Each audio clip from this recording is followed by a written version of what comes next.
أعوذ بالله من الشيطان الرجيم بسم الله الرحمن الرحيم الحمد لله الأكرم الذي خلق الإنسان وكرم وعلم الإنسان ما لم يعلم وعلمه بالقلم فسبحان الله الذي لا يحصى امتنانه باللسان ولا بالقلم أشهد أن لا إله إلا الله وأشهد أن محمدا عبده ورسوله أما بعد فأعوذ بالله من الشيطان الرجيم بسم الله الرحمن الرحيم إن عدة الشهور عند الله 12 شهرا في كتاب الله يوم خلق السماوات والأرض منها 4 حرم ذلك الدين القيم صدق الله العظيم. قال النبي صلى الله عليه وسلم في معنى الحديث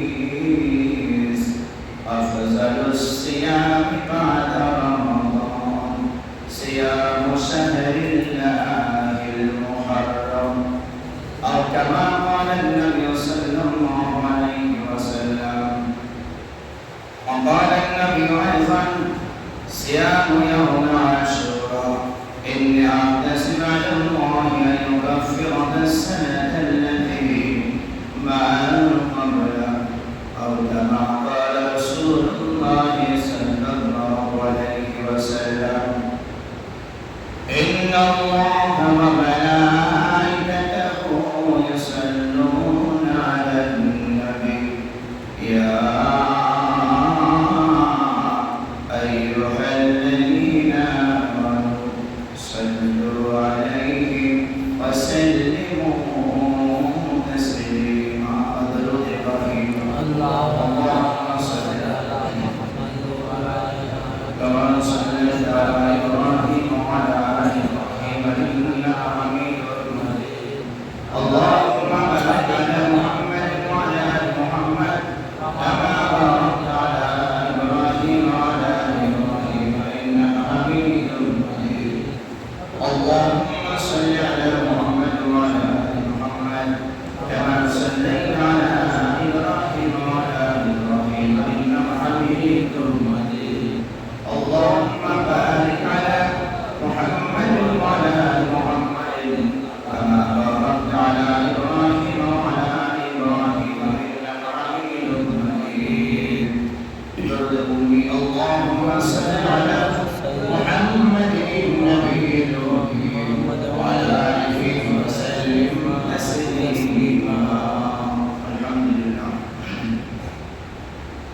সমগ্র তারিফ সে মহান করুণাময় আল্লাহ রাব্বুল আলামিনের জন্য, যে আল্লাহ তাআলা আমাদেরকে বড় মেহেরবানি করে ভালোবেসে সম্মানীয় মহিনা মুহররম আবার সপ্তাহের শ্রেষ্ঠ দিন জুমা, পৃথিবীর মধ্যে শ্রেষ্ঠ স্থান মসজিদ, সেই স্থানে আসার বসার এবং দিন ইসলাম কোরআন কারীমের কিছু আয়াতের ব্যাখ্যা এবং হাদিসের হাওয়ালায় কথা শোনা এবং বসা শোনার এবং বলার তৌফিক ইনায়াত করেছেন।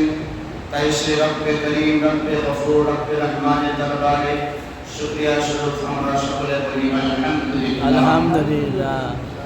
তারপরে জানাই বিশ্বের নবী আখে নামদার মুহাম্মদ আরবি সাকি কাউসার শফিয়ে মাহশর যে বিশ্ব নবী সাল্লাল্লাহু আলাইহি ওয়াসাল্লাম বলেন, হেদায়েতের মাধ্যম যে বিশ্ব নবী সাল্লাল্লাহু আলাইহি ওয়াসাল্লাম বলেন কাল কিয়ামতের ময়দানে শাফাআতের কান্ডারি সেই বিশ্ব নবী সাল্লাল্লাহু আলাইহি ওয়াসাল্লামের শানে আমরা তিনবার দরুদ শরীফ পাঠ করেছি।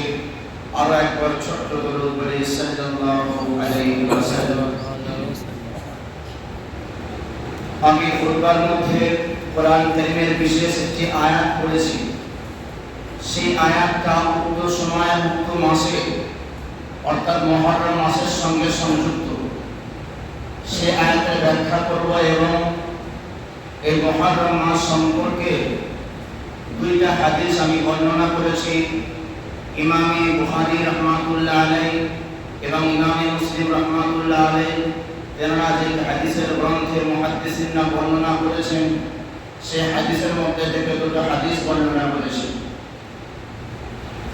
সর্বপ্রথম আপনাদেরকে সকলকে জানাই আমি আরবি মাসের শুভ নববর্ষ। কেন এটা বলো আরবি মাসের আমাদের নয়া মহিনা নয়া সাল আগাজ শাহরুল্লাহিল মুহররম। আমাদের নিউ ইয়ার হলো মুহররম মাস থেকে শুরু হয়। তাই এই জন্য আমরা সকলে আন্তরিকভাবে এটা মুখস্থ করা দরকার এবং জেনে রাখা দরকার, যেহেতু আমাদের ইবাদত সমস্ত কিছু জড়িয়ে আছে আরবি মাসের সঙ্গে, এটা আমরা জানি এবং মানি। তাই একবার আরবি মাসটা আপনাদের শুনিয়ে দিচ্ছি। এটা হলো প্রথম মাস মুহররম। এটা কি মাস?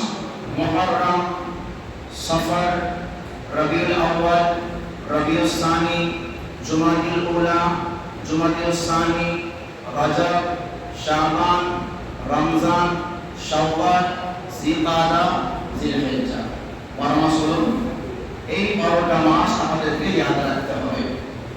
কারণ যেহেতু সমস্ত ইবাদত বিশেষ করে মাহে রমজান, কুরবানি, হজ এই ধরনের ইবাদতগুলো কিন্তু এবং আশুরা, যেটা আশুরা বলা হয় মুহররমের 10ম তারিখকে, এই সমস্ত ইবাদতগুলো এবং 27 রজব, শবে বরাত, শবে মেরাজ এই সমস্ত চাঁদের সঙ্গে সম্পর্ক।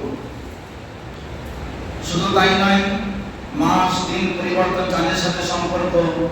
তো সেই জন্য আমাদেরকে এই মাসগুলো মনে রাখতে হবে। তো এই মাস সম্পর্কে আল্লাহ পাক কোরআনে কি কিছু বলেছেন? হ্যাঁ বলেছেন। কোথায় বলেছেন? পারা নম্বর 10, সূরার নাম সূরা তাওবা। সূরার নাম সূরা তাওবা। আপনার 114টা সূরার মধ্যে 9 নম্বর সূরা, আয়াত নম্বর 36।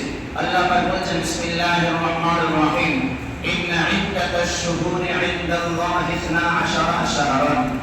আল্লাহ পাক বলেছেন বছরের মধ্যে যে 12টা মাস, এই 12টা মাস সিলেক্ট কিন্তু পুরো সায়েন্স করেনি, কোনো সাহিত্যিক করেনি, পৃথিবীর কোনো পণ্ডিত করেনি, বরং এটা আল্লাহ পাক করেছেন। কে করেছেন বলেন? আল্লাহ পাক করেছেন। কবে থেকে করেছেন? কবে থেকে? আল্লাহ পাক বলেছেন ইন্না ইদ্দাতাশ শুহুরি ইনদাল্লাহি 12 শাহরান ফি কিতাবিল্লাহি ইয়াওমা খালাকাস সামাওয়াতি ওয়াল আরদ। আল্লাহ পাক বলেছেন এই যে 12টা মাস নির্ধারণ করেছে আমি আল্লাহ তাআলা, আর এই নির্ধারণ করা কোরআন কারীমের মধ্যেই আছে। কোথায় আছে বলেন? এখানে কিতাবিল্লাহ মানে আল্লাহর কিতাব মানে কি? আল্লাহর কিতাব মানে কোরআন কারীমের মধ্যে আল্লাহ পাক এটা উপলব্ধি করেছেন এবং আলোচনা করেছেন। কবে থেকে? ইয়াউমা খালাকাস সামাওয়াতি ওয়াল আরদ, যেদিন থেকে আল্লাহ পাক জমিন এবং আসমানকে সৃষ্টি করেছেন। তাহলে এতটুকু বোঝা গেল যে আল্লাহ পাক এই মাসে বছরের মধ্যে মাহিনা সৃষ্টি করেছেন এবং এটা লিপিবদ্ধ করেছেন কোরআন কারীমের মধ্যে পৃথিবীর শুরু থেকে নিয়ে আজ পর্যন্ত। তারপরে বলছে মিনহা আরবাআতুন হুরুম। আবার ওই 12টা মাসের মধ্যে থেকে 4টে মাস হলো সম্মানীয় মাস। 4টে মাস হলো একদিক দিয়ে, সব দিক দিয়ে নয়। যদি সব দিক দিয়ে ধরে তাহলে আবার অন্য মাহিনা চলে আসবে।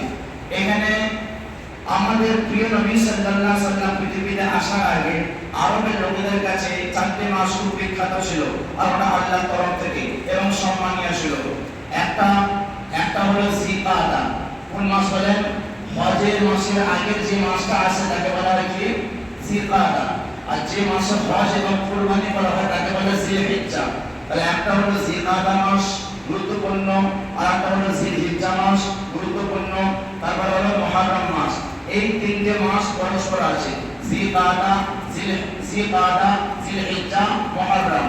তারপরে আরেকটা মাস, সেটা হলো রজব মাস। কি মাস? যে রজব মাসটা আসে শাবান মাসের আগে, শাবান মাসের আগে এবং জমাতুল উলা মাসের পরে। তো এই চারটি মাস হলো সম্মানীয় মাস। এই মাসের মধ্যে আরবের লোকেরা যুদ্ধ করতো না, এই মাসের মধ্যে আরবের লোকেরা একে অপরের প্রতি অন্যায় আচরণ করতো না। এই মাসের মধ্যে যদি যুগান্তরে যুদ্ধ চলতো, সেই যুদ্ধটা বন্ধ করে দেওয়া হতো। এই জন্য এই চারটে মাসকে বলা হয় সম্মানীয় মাস। আবার যদি অন্য দিক দিয়ে ভাবা হয়, তাহলে আমরা বলবো রমজান মাসটা কোথায় গেল? যেহেতু বছরের মধ্যে সেরা মাস কি বলেন? রমজান মাস। এই দিকটা আলাদা, ও দিকটা আলাদা। বাপ বাপ হয়, বেটা বেটা হয়। বেটা যতই গুণাবলী হোক না কেন, সে কিন্তু বাপের থেকে মর্যাদাবান হতে পারবে না। বাপ যদি মূর্খ হয়, কিন্তু সে বাপ বাপই থাকবে, বাপ কিন্তু বেটা হয়ে যাবে না। এই চারটে মাস অন্য দিক দিয়ে সম্মানীয়, আর রমজান মাস অন্য দিক দিয়ে সম্মানীয়। আবার রবিউল মাস আর রবিউল আউয়াল মাস আল্লাহর নবীর শুভ আগমনের দিক দিয়ে সম্মানীয়। কথা বোঝা আসছে? তো প্রতিটা মাসের একটা বিশেষভাবে মর্যাদা আছে, কিন্তু এই চারটে মাস হলো পৃথিবীর শুরু থেকে এর একটা মর্যাদা আছে। এবারে মূল আলোচনা হলো যেহেতু মুহররম মাস, এই মাসের সম্পর্কে কিছু আমাদের জরুরি কথা, যেগুলো একদম বিশুদ্ধ কোরআন হাদিসের আয়াত থেকে এবং হাদিসের সহি হাদিস থেকে আমরা উপলব্ধি করতে পেরেছি। অনেক খোঁজাখুঁজি করার পরে যেগুলো আমাদের সামনে উপস্থিত হয়েছে, সে সম্বন্ধে এর কতটুকু তাৎপর্য আছে সে সম্বন্ধে ইনশাআল্লাহ আলোচনা করব। সর্বপ্রথম বুঝতে পারলাম সম্মানীয় মাস। আর মুহররম মানেই হলো, ভালো করে বলেন, মুহররম এটা আরবি ভাষা, এর দুটো মানে আছে। একটা হচ্ছে যাকে হারাম করে দেওয়া হয়েছে, তার মানে এই মাসে অনেক কিছু হারাম আছে। যুদ্ধ করা সেই যুগে হারাম ছিল, একে অপরের জুলুম করা তো সবসময় হারাম, বিশেষ করে এই মাসে আবার বেশি হারাম। আপনার বেশি হারাম মানে কি? যেমন ধরুন একজন মানুষ গুনাহ করেছে, বাজারে গুনাহ করেছে, বাজারে অপরাধ করেছে, সেটা একটা অপরাধ। মসজিদে অপরাধ করেছে, সেটা একটা অপরাধ। তামাতুল্লাহ শরীফে যে অপরাধ করেছে, এই তিনটা অপরাধ কি একই হলো? তিনটা অপরাধ একই হলো? একই হলো না। ঠিক তেমন ভাবে নেকি করা, এই নেকি করা তিন জায়গায় কিন্তু এক না। স্থান হিসাবে নেকির পরিমাণ কি হয়ে যায়? বাড়ে এবং কমে। গুনার পরিমাণ স্থান অনুযায়ী বাড়ে এবং কমে। তো সেই জায়গায় মুহররম মানে হচ্ছে হারাম। এই মাসে বিশেষ করে আরবের লোকেরা জুলুম ইত্যাদি এবং যুদ্ধ ইত্যাদিকে হারাম করে দিত, এই জন্য হারাম বলা হয়েছে। আর একটা ব্যাখ্যা আছে, আবিধানিক অর্থে আছে, মুহররম মানে সম্মানীয়। এই মাসটা প্রতিটা জামানায় এবং প্রতিটা নবীর যুগে সম্মানীয়। কেন? বুখারী শরীফের একটা রিওয়ায়াত আছে, মা আয়েশা সিদ্দিকা রাদিয়াল্লাহু তাআলা আনহা বর্ণনা করেছেন যে যত নবী পৃথিবীতে এসেছিলেন, সমস্ত নবী এই মুহররম মাসের মধ্যে তারা কি করতেন? আশুরাতে রোজা রাখতেন। সুবহানাল্লাহ। কি রাখতেন বলেন? রোজা রাখতেন। সমস্ত নবী এই আশুরাতে রোজা রাখতেন। তাহলে বোঝা গেল যদি আমরা কেউ ওই আশুরাতে রোজা রাখি, তাহলে সমস্ত নবীর সুন্নাত একেবারে কি হয়ে যাবে? একেবারে কি হবে? আদায় হয়ে যাবে। এবার রোজাটা রাখবো কেন, রাখার কি হুকুম আছে কিনা, সেটা অন্য হাদিসে দেখতে হবে, বুখারী শরীফে না, সেটা মুসলিম শরীফে দেখতে হবে। এবং মুসলিম শরীফের দুটো হাদিস দেখতে হবে। ইমাম মুসলিম রাহমাতুল্লাহ আলাইহি একটা হাদিসে বলেছেন, আফজালুস সিয়ামি বাদা রমজান সিয়ামু শাহরিল্লাহিল মুহররম। ইমাম মুসলিম রাহমাতুল্লাহ আলাইহি বলেছেন যে রমজানের পরে যদি কোনো রোজা উত্তম হয়ে থাকে, সেটা হলো মুহররমের রোজা। তাহলে বোঝা গেল, আমি প্রসিদ্ধ সহিহ হাদিসে পেয়ে গেলাম যে এই রমজানের পরে যদি কোনো সম্মানীয় রোজা থাকে, সেটা কিসের রোজা বলেন? সেটা কিসের রোজা? মুহররম। আর এটা মুহররম বলতে ওই আশুরার রোজা।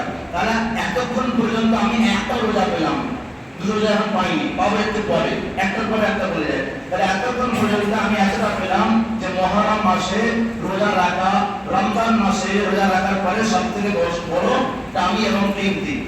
এবারে মনে প্রশ্ন জাগে, এখানে শুধু মুহররমের কথা উল্লেখ আছে, মুহররমের 1 তারিখ কি 10 তারিখ, 5 তারিখ, 30 তারিখ, 25 তারিখ বলে উল্লেখ নাই। তার উল্লেখটা করতে গেলে কি করতে হবে? অন্য হাদিসে যেতে হবে। ইমাম মুসলিম রাহমাতুল্লাহ আলাইহি অন্য হাদিসে বলছেন সিয়ামু ইয়াউমি আশুরা আহতাসিবু আলা আল্লাহি আন ইউকাফিরা আস-সানাতা আল্লাতী ক্বাবলাহু। এই দেখেন কি পরিষ্কার। তাহলে বোঝা গেল এক দুটো হাদিস আনলে কিন্তু আপনি পরিপূর্ণ পণ্ডিত হতে পারবেন না। আপনাকে অনেকগুলো হাদিস খুঁজতে হবে। একটা হাদিসে পাওয়া গেল মুহররম মাসে শুধু রোজা পাওয়া গেল, কখন তা পাওয়া গেল না। আর এই হাদিস যখন আমি গেলাম এতে পেয়ে গেলাম কি পরিষ্কার ভাষায় রয়েছে সিয়ামু ইয়াউমি আশুরা, আশুরার দিনে রোজা রাখা, আহতাসিবু আলাল্লাহি, আমার নবী বলেন আমি আল্লাহর প্রতি পরিপূর্ণ ইয়াকিন রাখছি, আন ইউকাফিরা আস-সানাতা আল্লাতী ক্বাবলাহু, যদি কেউ ওই আশুরা রোজাটা রাখে তাহলে আল্লাহ তাআলা তার পূর্বে এক বছরের গুনাহটাকে maaf করে দেবেন। সুবহানাল্লাহ। তাহলে আমি পেয়ে গেলাম, তাহলে একটা পেলাম কি আশুরার রোজা পেলাম, দ্বিতীয় কি পেলাম যে আমার পূর্বে এক বছরের গুনাহকে আল্লাহ কি করবেন? maaf করবেন। ওই সমস্ত গুনাহ যেগুলো আল্লাহর সঙ্গে সম্পর্কিত আছে এবং ওই সমস্ত গুনাহ যেগুলো বান্দার সাথে সম্পর্কিত নেই। যদি মানুষের সঙ্গে সম্পর্কিত কোনো গুনাহ থাকে, মানুষকে কষ্ট দিয়েছি, মানুষের খারাপ আচরণ করেছি, মানুষের গীবত করেছি, মানুষের লেনদেন আমি খারাপ করে রেখেছি, মানুষের আমি কোনো জায়গা বা কোনো কিছু আত্মসাৎ করে রেখেছি, মানুষের টাকা আত্মসাৎ করে রেখেছি, মানুষের হক আত্মসাৎ করে রেখেছি। অন্য বুখারী শরীফের হাদিসের মধ্যে রয়েছে কেউ যদি জিহাদ করতে করতে করতে করতে শহীদ হয়ে যায় তবুও তার সে কোনটা মাফ হবে না, যতক্ষণ না সে কর্জদার কাল কিয়ামতের ময়দানে মাফ করে। আর কিয়ামতের ময়দানে কে মাফ করবে না বান্দা, মানে একটা নেকির জন্য দর পাবে। যেদিন মা বাবা আপনাকে সরিয়ে দেবে, বাপ মা সরিয়ে দেবে, সন্তান সরিয়ে দেবে, সে কি বলবে আল্লাহ আমি ওর নেকি করে নিতে চাই, আল্লাহ বলবে তাই করা হবে। তখন কি হবে? তার নেকি সে যত অর্জন করেছিল তার নেকিটা ওই পাওনা দ্বারা ঘাড়ে দেওয়া হবে। দেখা গেল সে এত পাওনাদার ছিল, নেকি দিতে দিতে দিতে ফরজ নামাজ শেষ, নফল নামাজ শেষ, ইবাদত শেষ, কোরআন তিলাওয়াত শেষ, সব দিয়ে দিয়েছে। আল্লাহ বলে এবারে কি করবে? ওই যে আত্মর্পণ ভান্ডারে কিছু নাই, তাহলে এক কাজ করো, তোমার যা জীবনের অবশিষ্ট গুনাহ ছিল ওগুলো ওর ঘাড়ে চাপিয়ে দাও। কি করে দাও? ওর ঘাড়ে, ব্যাপারটা বুঝতে পেরেছেন? যে ওর ঘাড়ে চাপিয়ে দাও। এক তো তার নেকিও ওর চলে গেল, নেকি হলো চলে গেল, আর দ্বিতীয় কি তার নেকি শেষ হয়ে গেছে, এবার তার কিছু করার নাই, তার অবশিষ্ট গুনাহগুলো তার ঘাড়ে চাপিয়ে দিল। তাহলে এই ব্যক্তি নিঃসন্দেহে জান্নাতে চলে গেল, আর সেই ব্যক্তি আমাদের ঢের করে কোথায় গেল বলেন? কোথায় গেল? জাহান্নামে গেল। যতক্ষণ না তার গুনাহ মাফি হচ্ছে সে জাহান্নাম থেকে বার হবে না। সমস্ত মুহাদ্দিসিনরা একমত, যত জায়গায় বলা আছে যে 1 বছরের গুনাহ মাফ হবে, 2 বছরের গুনাহ মাফ হবে, সারা জীবনের গুনাহ মাফ হবে, 80 বছরের গুনাহ মাফ হবে, সেগুলো আল্লাহর রহমতের সঙ্গে সম্পর্ক। তার সঙ্গে এর স্পষ্ট হয়ে গেছে এই হাদিস দ্বারা।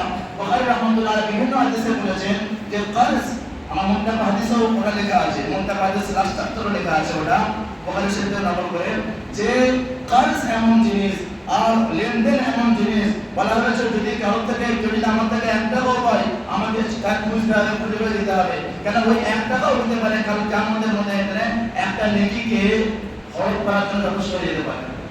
ওই জন্য যতটা পারা দুনিয়াতে সব থেকে ফেরেস থাকার হচ্ছে লেনদেন ক্লিয়ার রাখো। লেনদেন যদি ক্লিয়ার থাকে তাহলে কোনো জায়গায় না কবরে আটকাবে, না মওতে আটকাবে, না হাসরে আটকাবে, না হিসাবে আটকাবে, না জান্নাতে আটকাবে। তাহলে বোঝা গেল যে লেনদেন বাদে বান্দার হক বাদ দিয়ে যে সমস্ত কিছু আল্লাহর উপর হক রয়েছে, ওই হকে যদি কোনো ত্রুটি বিচ্যুতি হয়ে থাকে, আমার ভুল ভ্রান্তি হয়ে থাকে, তাহলে সেই সমস্ত গুনাহ 1 বছরের গুনাহ যদি আশুরার আমি রোজা রাখি তাহলে 1 বছরের গুনাহ আমার কি হবে বলেন? আমার মাফ হয়ে যাবে। এটা কোন হাদিসে আছে? ইমামে মুসলিম রাহমাতুল্লাহ আলাইহি সিয়াসিত্তা মানে সহিহ হাদিসের মধ্যে একটা কিতাবের মধ্যে উল্লেখ করেছেন। তাই ইমামে মুসলিম রাহমাতুল্লাহ আলাইহি এই মুহররম সম্পর্কে দুটো হাদিস বললেন। একটা কি বললেন যে রমজানের পরে সবথেকে উত্তম রোজা হলো কি বলেন? বলেন কি বলেন? মুহররমের রোজা, আশুরা নয়। শুধু কি বলেন? মুহররমের রোজা, এটা আশুরা আছে না কিন্তু। এবারে মনে করছে যে মুহররমের কোন তারিখে? অন্য হাদিসে কি আছে যে আশুরার রোজা হলো 10 তারিখে, আশুরা রোজা হলো সবথেকে উত্তম রোজা। এবারে আল্লাহর নবী কটা রেখেছিলেন? আল্লাহর নবী কিন্তু একটা রেখেছিলেন। আলাদা বলেন বোঝার বিষয় আছে। অনেকে বলে নবী যা করেছে তাই করব না, শুধু করেছে বলে লাভ নাই, কি বলেছে তারা দেখতে হবে। বুঝে আসছে? আল্লাহর নবী যখন একটা রোজা রেখেছেন, কিছু সাহাবী বলে ইয়া রাসূলুল্লাহ ইন্নাল ইয়াহুদা ওয়ান নাসারা ইয়াসুমুনা ফি ইয়াউমি আশুরা লিআন্না ফিরআউন قد غرق في البحر وموسى قد طرق قد ذهب في طريق البحر ইহুদি সাহাবারা বলছে ইয়া রাসূলুল্লাহ আপনি যে এত রোজা রাখলেন তাহলে আপনার রোজা বা আমাদের মুসলমানদের রোজা আর ইহুদির রোজা তো এক হয়ে গেল। বলে কেন? বলে কারণ হলো ইহুদিরা তারাও এই আশুরাতে রোজা রাখে, কারণ এই মুহররমের 10 তারিখে আল্লাহ পাক মুসা আলাইহিস সালামকে ফিরআউনের হাত থেকে বাঁচিয়েছেন। এটা সবাই জানে। ফিরআউনের হাত থেকে বাঁচিয়েছেন কি করে বাঁচালেন? 12টা রাস্তা বানিয়ে সমুদ্রের উপরে, আবার একই রাস্তাতে ফিরআউনকে আল্লাহ পাক ডুবিয়েছেন। তাহলে একই রাস্তায় মুসা বেঁচেছেন, একই রাস্তায় ফিরআউন ডুবে গেছে। এই খুশিতে ইহুদিরা এবং মুসা আলাইহিস সালাম মাননেওয়ালারা ওই রোজা রাখে। তাহলে যদি তাদের রোজা আমাদের রোজা এক হয়ে গেল, আর আপনি অন্য হাদিসে বলছেন খালিফুল ইয়াহুদ ওয়ান নাসারা, ইহুদি নাসারা বিরোধিতা করো, তাহলে বিরোধিতা করো না।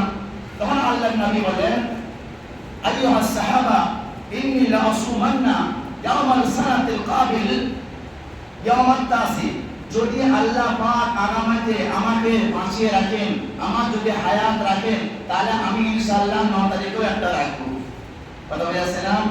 এবারে দুঃখের বিষয় হলো নবীর হায়াত দুনিয়াতে ছিল না, আল্লাহ পাকের মেহমান বানিয়েছিলেন। তাহলে আল্লাহ নবী কি বলে গেলেন? যদি আগামী বছর আমি বেঁচে থাকি তাহলে শুধু একটা রোজা রাখবো না, কটা রোজা রাখবো বলেন? দুটো রাখবো, 9 তারিখ আর 10 তারিখ। আর যদি কেউ 9 তারিখে ভুলে যাবে, মিস্টেক হয়ে যাবে, রাখতে পারেনি, তাহলে তার জন্য 10 তারিখ আর 11 তারিখ। তাহলে যদি আমরা মুহররমের আশুরার কেউ রোজা রাখি, মা আমাদেরকেও বলে দেবো দুটো রাখতে হবে, হয় 9 তারিখ রাখবো, 10 তারিখ রাখবো, কিংবা 10 তারিখ রাখবো আর 11 তারিখ রাখবো।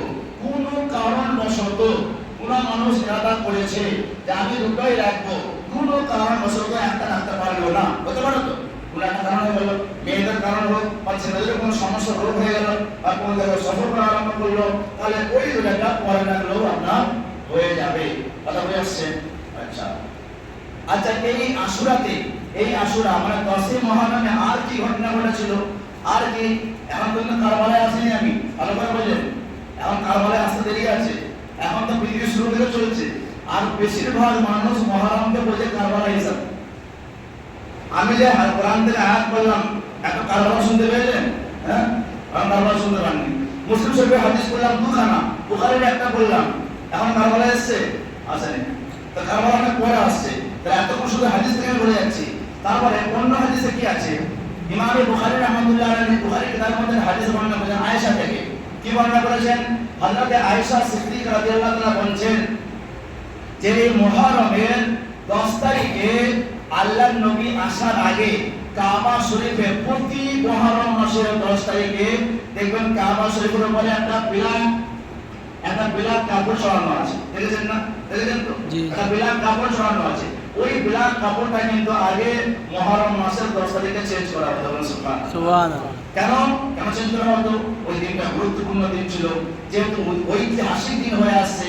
তাই ইমাম বুখারী রাহমাতুল্লাহ এটা বর্ণনা করলেন যে ওই দিনটা গুরুত্বপূর্ণ দিন, খুশির দিন, নেকি উপার্জনের দিন। এত করে বুঝতে পারলাম, কারবালা পরে আসছে।